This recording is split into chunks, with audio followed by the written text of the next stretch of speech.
বন্ধুরা, আশা করি সবাই ভালো আছেন। একটি খুশির খবর হলো, ইতিমধ্যে হয়তো আপনারা অনেকটা আঁচ করতে পেরেছেন যে লেবাননের যে ম্যান পাওয়ার অনেকদিন ধরে বন্ধ ছিল, সেই ম্যান পাওয়ারটা পুনরায় খুলে দেওয়া হয়েছে এবং আজ বুধবার থেকে সেটা কার্যকর হচ্ছে। আমি আবারও বলছি, লেবাননে ম্যান পাওয়ারের বিষয়ে যে নিষেধাজ্ঞা ছিল বাংলাদেশ সরকারের পক্ষ থেকে, সেটি তুলে দেওয়া হয়েছে এবং আজ বুধবার থেকেই লেবাননের ম্যান পাওয়ার চালু হয়েছে।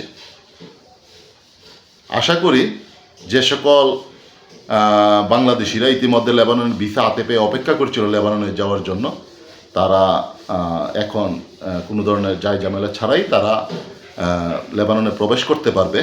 তবে সেখানে কয়েকটি শর্ত জুড়ে দেওয়া হয়েছে, অর্থাৎ লেবাননের সীমান্ত এলাকায় যদি কোনো কোম্পানি বা কোনো নিয়োগকর্তা সেখানে ভিসা বের করে থাকে, সেক্ষেত্রে হয়তো বা বাংলাদেশ দূতাবাস থেকে সেই ভিসা সত্যায়িত করা হবে না।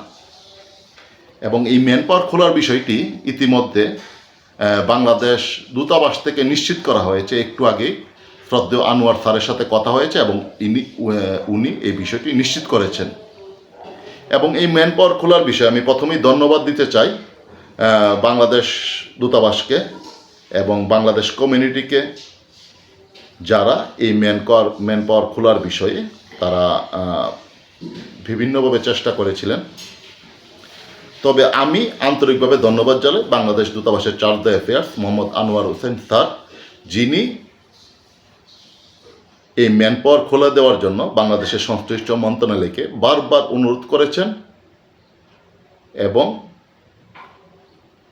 তিনি লেবাননে যারা ভিসা পেয়ে অপেক্ষা করছিল তাদের বিষয়গুলো তিনি মন্ত্রণালয়ের নিকট তুলে ধরেছেন। যা হোক, ম্যান পাওয়ার খুলে দিয়েছে, সেটাই হলো সবচেয়ে বড় স্বস্তির সংবাদ।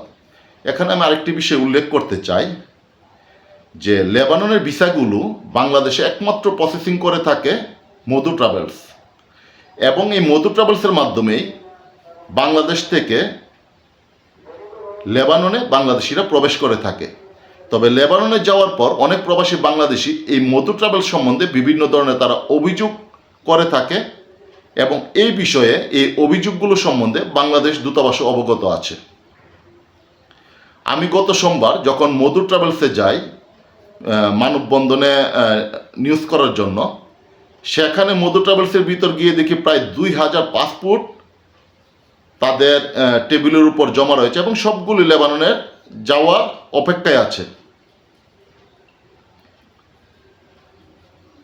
তাই আমি অনুরোধ করব এই মধু ট্রাভেলসের মাধ্যমে যাতে কোনো প্রবাসী বাংলাদেশি হয়রানির শিকার না হয়, কারণ প্রায় প্রবাসী মধু ট্রাভেলসের বিরুদ্ধে তাদের যে অভিযোগ সেগুলি হলো, প্রথমত তারা বাংলাদেশিদের সাথে অসৌজন্যমূলক আচরণ করে, দ্বিতীয়ত হলো তারা অনৈতিকভাবে অতিরিক্ত অর্থাৎ কয়েকজন অর্থ বেশি আদায় করে নিয়ে থাকে, তৃতীয়ত হলো নানাভাবে বাংলাদেশিদের হয়রানি করে থাকে। এই অভিযোগগুলো সম্বন্ধে অবশ্যই বাংলাদেশ দূতাবাস অবগত আছে, কারণ এর আগেও কয়েকবার বিভিন্ন প্রবাসী বাংলাদেশি তারা লিখিত অভিযোগের মাধ্যমে দূতাবাসকে এই বিষয়গুলো জানিয়েছিল, যেটা আমি জানি। তাই আমি বাংলাদেশ দূতাবাসের বর্তমানে charge the affairs Mohammad Anwar Hossain sir, আপনার নিকট আমার বিনীত অনুরোধ, এই মুহূর্তে যারা এই মধু ট্রাভেলসের মাধ্যমে লেবাননে প্রবেশ করবে তাদের সাথে যাতে এই মধু ট্রাভেলসে কোনো ধরনের হয়রানি না করে সেই বিষয়ে বাংলাদেশ দূতাবাসকে পদক্ষেপ নেওয়ার জন্য আমি বিনীত অনুরোধ করছি। যা হোক, পরিশেষে আবারও সবাইকে ধন্যবাদ, বিশেষ করে বাংলাদেশ দূতাবাস এবং বাংলাদেশ কমিউনিটিকে আবারও ধন্যবাদ জানাচ্ছি।